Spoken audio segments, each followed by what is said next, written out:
is Raphael. I am a student at Roanoke Catholic School, and I am a member of the Key Club. I am going to be reading Dancing Hands, How Teresa Carreño Played the Piano for President Lincoln by Margarita Engle and Rafael Lopez. When Teresa was a little girl in Venezuela, Mama sang lullabies, while Papa showed Teresita how to let her happy hands dance across all the beautiful dark and light keys of a piano. At first, making music seemed magical, but Teresa soon learned that playing a piano could be hard work. Sometimes she had to struggle to make the stubborn music behave as she practiced gentle songs that sounded like colorful birds singing in the dark and light branches of a shade-dappled mango tree, and powerful songs that roared like prowling jaguars beside towering waterfalls in a mysterious green jungle. If Teresa felt sad, music cheered her, and when she was happy, the piano helped her share bursts of joy. By the time she was 6, she could write her own songs, and at 7, she performed in the peaceful chapel of a magnificent cathedral, playing hymns that shimmered like hummingbirds. Music was Teresita's delight, but suddenly, when she was 8, a war changed everything.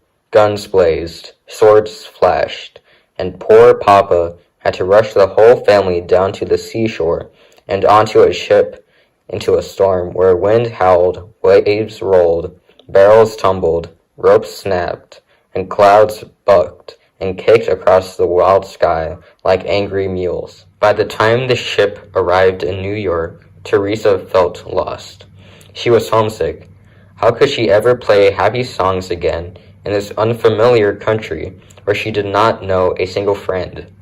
Few people spoke Spanish, and all around her, curious strangers stared and whispered as if her whole family belonged in a museum of oddities. Worst of all, there was fighting here too. The horrible Civil War, North battling South. As soldiers marched and newspaper boys hollered about victories, defeats, funerals, and fears. Without a new piano, Teresa would have felt even more lonely, but soon she discovered that wherever one is, some people are friendly, drawn together by songs. Musicians came to her home, played along while they listened to the dazzling notes of her dancing hands. Determined to improve, Teresa practiced graceful waltzes and sonatas, booming symphonies, and lively folk songs, her strong hands accepting the challenge of life's many dark and light moods. People began to call her the Piano Girl. Her picture was in the newspaper and on posters advertising concerts, where she performed with great orchestras that invited her to play solos.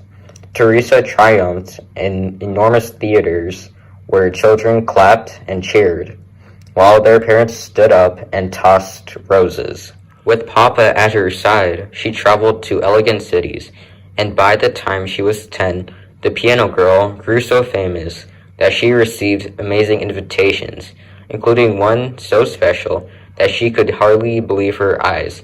President Abraham Lincoln wanted her to play for his whole family at the White House. But the country was still at war, so Teresa arrived in Washington, D.C. at a time when freed slaves were signing up to be soldiers.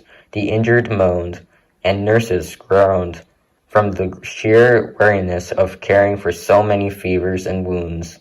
Not long ago, the president's young son had fallen sick and had died.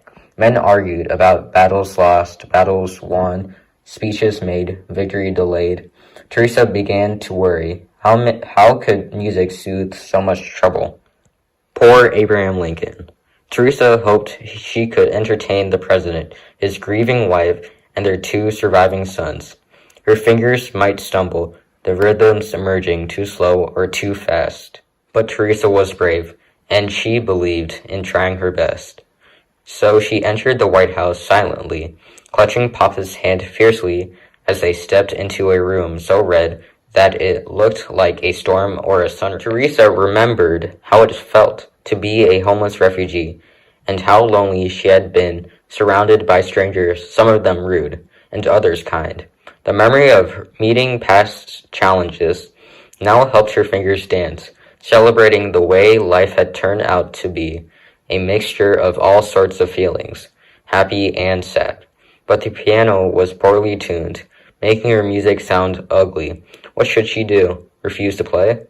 She stopped, feeling discouraged, until Mr. Lincoln smiled kindly and asked for his favorite song, Listen to the Mockingbird. Teresa knew she could play this lively piece, even on an imperfect piano, so her fingers leaped across all the glorious dark and light keys, improvising the way mockingbirds do, the melody changing as she went along.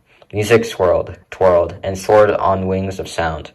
The president listened quietly to notes that rose, swayed, rippled, and tipped like a bird in a blue sky above a green forest. He closed his eyes, nodded his head, stretched his long fingers, and tapped the tips of his shiny shoes. When the joyful song ended, Abe Lincoln stood up and clapped, smiling at the piano girl, who smiled too, because she knew that her music had brought comfort to her grieving family, at least for one brief, wonderful evening of dancing hands. From then on, Teresa felt certain she would always be bold enough to share her musical courage anywhere in the world, simply by letting her fingers travel across all the beautiful, dark, and light moments of hope. I've really liked this book. I hope you have too. Would you be willing to learn a new instrument? Would you be willing to perform for the president one day?